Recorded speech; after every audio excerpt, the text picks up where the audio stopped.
요즘은 헌금도 스마트폰으로 띵동 하고 보내는 시대입니다. 그런데 여러분, 혹시 연보라는 말을 들어보셨나요? 1960년, 70년대까지도 이 연보란 말이 헌금 대신 쓰였다는 걸 기억하시는 분들이 많을 겁니다. 이 연보라는 단어가 한국 교회에 자리 잡은 결정적인 계기는 바로 초기 성경 번역이었습니다. 신약 성경 고린도 후서 8장, 9장 등을 보면 사도 바울이 비근으로 고통받는 예루살렘 교회 교인들을 돕기 위해 이방인 교회들로부터 모금을 하는 장면이 나옵니다.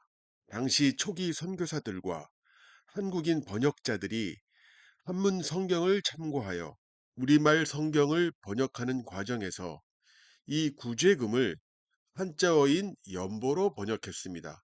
1887년에 완역된 최초의 우리말 신약 성경인 예수 형교 전설을 비롯해 1900년과 1911년에 발행된 초기 성경들이 이 연보라는 단어를 사용하면서 한국 교인들 사이에서 헌금을 내는 행위를 자연스럽게 연보라고 부르게 되었습니다.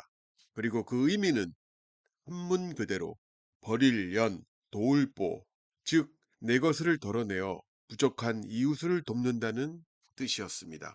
하지만 1960년대, 70년대 이후 한국 교회가 성장하고 성경이 개혁되면서 점차 헌금이란 단어가 이를 대체하게 되었습니다.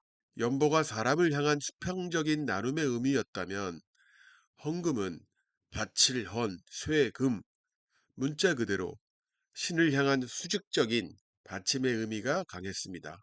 헌금을 연보라고 부르던 시절의 시작은 1880년대 한글 성경이 처음 번역되던 태동기이며 그 이면에는 물질을 신에게 바치는 것을 넘어 이웃과 나누고자 했던 초대교회의 구제 정신이 담겨 있었습니다. 하지만 한국 교회가 성장하며 이 연보는 개인의 신앙 고백, 감사, 의무로서의 성격이 강해지고 이웃과의 직접적인 나눔보다는 교회라는 기관에 위탁하는 형태인 헌금이란 용어로 바뀌게 됩니다. 더욱이 한국 경제가 폭발적으로 성장하면서 잘 살아보세라고 외치던 독권의 캐치플레이즈가 한국 교회에도 영향을 주기 시작합니다. 그것이 바로 1970년대부터 1980년대를 거치며 한국 교회에 빠르게 자리 잡은 기복신앙이었습니다. 한마디로 예수 믿으면 영혼의 구원뿐만이 아니라 현세에도 복을 받는다는 내용이었죠. 이 시기를 기점으로 앞서 말한 구제와 나눔이라는 연보의 개념이 약해지고 헌금이 일종의 축복의 씨앗이라는 투자 개념으로 변질되기도 했습니다. 많이 심는 자는 많이 거둔다는 논리가 강조되면서 헌금을 많이 하면 하나님이 몇 배로 갚아주신다는 식의 설교가 유행했습니다. 이는 교회의 대형화와 건축붐을 일으키는 동력이 되었지만 신앙을 거래수단으로 전락시켰다는 자성의 목소리도 나왔습니다. 가난한 사람은 예수를 잘 못 믿어서 그런 것이다는 잘못된 인식이 신도의 계급화를 만들어냈습니다. 헌금을 많이 하는 사람이 신앙이 좋은 사람이라는 잘못된 판단이 교회의 은연중에 자리 잡기 시작했습니다. 이처럼 가난을 신앙의 척도로 판단하고 정죄하는 풍조가 만연하자 실망한 젊은 세대들이 교회를 떠나게 되었습니다. 하지만 헌금이란 단어의 모태였던 연보를 내던 시절에는 전혀 가난을 부끄러워하지 않는 강력한 믿음이 있었습니다. 1907년 평양 대부흥을 전후로 사경회를 이끌었던 윌리엄 블레어 선교사의 기록을 보면 이러한 사실이 잘 드러나 있습니다. 그는 말합니다. 한국 교인들은 돈이 없음을 부끄러워하지 않는다. 그들은 돈 대신 자신의 시간과 노동 그리고 생명을 하나님께 드린다. 이것은 전 세계 기독교 역사상 가장 순수하고 강력한 헌금이다.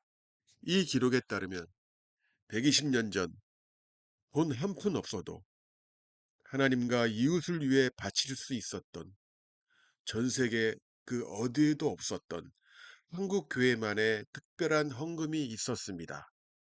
하나님의 은혜로 거듭난 교인들은 돈이 없음을 부끄러워하지 않았습니다.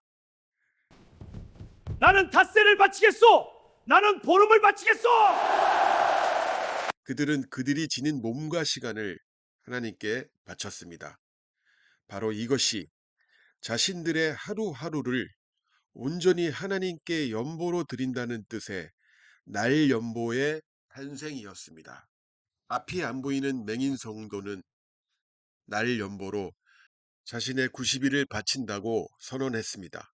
그리고 성문 앞 길가에 서서 무려 90일 동안을 하나님을 믿고 나서 나는 육신의 눈이 아닌 마음의 눈이 떠졌다고 외치면서 전도한 기록이 있습니다.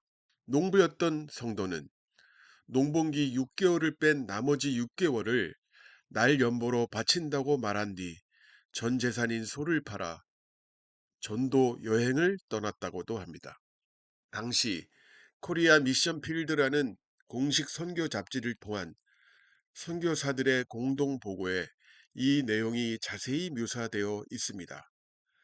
특히 무호 선교사 등이 이 전무후무한 헌신의 현장을 글과 책으로 남겨 전 세계 기독교계에 큰 충격과 감동을 안겨주었습니다. 그들은 증언합니다. 한국 교회에서 1년 동안 모인 날 연보가 무려 10만 일이었다. 이는 한 사람이 쉬지 않고 274년 동안 복음을 전해야 하는 어마어마한 시간이었다. 남자들에게 날 연보가 있었다면 어머니들에게는 성미가 있었습니다. 보릿고개 시절 식구들 먹을 쌀도 부족했지만 이건 하나님의 몫이라며 가장 먼저 떼어놓던 믿음의 연보가 바로 성미였습니다. 이 쌀이 모여 가난한 전도사님들을 먹이고 동네 고아들을 살리는 데 쓰였습니다. 성미는 배고픈 자식들 밥그릇을 채우기 전에 먼저 이웃의 빈 그릇을 걱정했던 어머니들의 믿음이었습니다. 여성들의 날연보 중에는 상상을 초월한 것도 있었습니다. 바로 개울가에서 남의 빨래를 대신 해주는 것이었습니다. 조건은 단 하나. 이번 주일에 딱 한 번만이라도 교회에 함께 나가자는 것이었습니다. 우리들의 아버지, 어머니들은 가난을 부끄러워하지 않았습니다. 자신의 시간과 온 몸으로 하나님께 살아있는 연보를 드렸습니다. 이들의 헌신적인 신앙을 오히려 목회자가 걱정을 할 정도였습니다.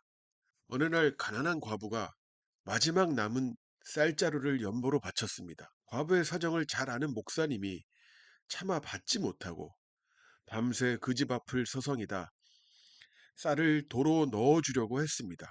그 순간이었습니다. 마음속에 생생한 음성이 들렸습니다. 이것은 이 과부가 나에게 준 것이 아니라 하나님께 바친 것이다. 내가 인간적인 연민으로 하나님께 드린 정성을 되돌려줄 권한이 있는가? 목사님은 그 쌀자루를 끌어안고 그 집 대문 앞에서 밤새 울며 기도했습니다. 하나님, 이 여인의 중심을 받으셨지요. 그러니 제발 이 가정에 쌀독이 마르지 않는 복을 주십시오. 이렇듯 이 당시의 연보는 돈이 아니라 서로의 생명을 나누는 행위였습니다. 지금은 헌금하기 참 편한 세상이 되었습니다. 버튼 하나면 지구 반대편으로도 돈을 보낼 수 있습니다. 하지만 그 편리함 속에 우리가 잃어버린 것은 없을까요?